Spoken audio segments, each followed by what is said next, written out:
ئەمە دایکی یەکێک لەو گەنجە کوردانەیە کە لە ڕێگەی هەندەران و لەناو ئۆتۆمبیلێکدا لە نەمسا گیانی لەدەستدا کە تەرمی 4 کەسیان لە ڕێگەی فڕۆکەخانەی هەولێرەوە گەیەندرایەوە هەریمی کوردستان و هەر چواریان دانیشتووی شاری سلێمانی.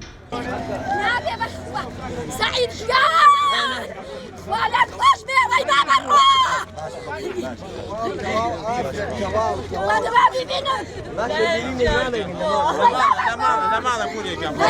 وەی بە قوربانە هەموو میوانەکەمە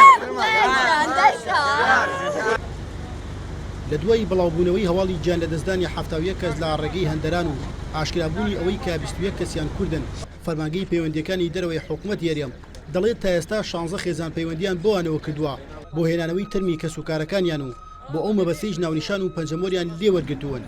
بەرپرسی فەرمانگەکەش دەڵێت هەموو لایەک بەرپرسن لە کۆچی گەنجان کە بەهۆی ئەم دۆخی ئێستای هەرێمەوە ناچار بوون وڵات جێبی هێڵن. هیچ کەسێک بە تەنیا خۆی دانیشتێ و بازنەیەک لە دەوری خۆی بجەڕێ و بەڵام ئەویتر هەموو بەرپرسە، حکوومەت بەرپرسە، پەرلەمان بەرپرسە، کۆمەلگا بەرپرسە، زانکۆکان بەرپرسن، ڕاگەیاندن بەرپرسە. نەخێر بەڵام یەک شتیشەیە، یەک شتەیە هەر کاتێک تاکێک بڕیار دەدات دەبێت تەحملی مەسئولیەتی بڕیاری خۆشی بکات. بۆیە نابێت کەس خۆی لەو بازنەیە دەربێنێ بڵێ من بەرپرسیاریم ئەویتر بەرپرسیارە، بەڵام با پێکەوە دەزە ناو دەست هەرێمی کوردستان کار بکات بۆ دۆزینەوەی ئەو هۆکارانێک کە بوونە تا مای ئەوە. بڕیارە حکوومەتی یاریەم خەرجی تەواوی هێنانەوەی تەرمەکان لە ئەستۆ بگرێت و سەرجەمیان بگەڕێنێتەوە. لای خۆشەوە پەرلەمانی کوردستان بەڵێنی داوە هاوکاری خێزانی قوربانیەکان بکات.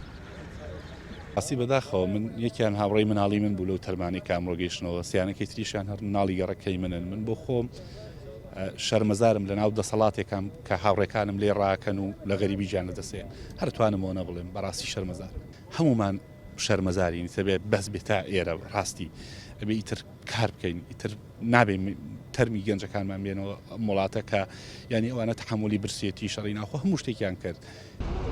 لە 27 مانگی ڕابردوودا لە وڵاتی نەمسا 71 کەس لەناو ئۆتۆمبیلێکی کەبزا گیانیان لەدەستدا کە 59یان پیاو بوون و 8 کەسی دیکەشیان ژن بوون و 4یشان منداڵ بوون. لەو 71 کەسەیش 21یان خەڵکی یاریێمی کوردستان بوون. بڕیارە لە ڕێگەی فەرمانگەی پەیوەندیەکانی دەرەوەی حکوومەت یاریەمەوە تەرمی سەرجەمیان بگەڕێنێتەوە بۆ کەس و کارەکانیان.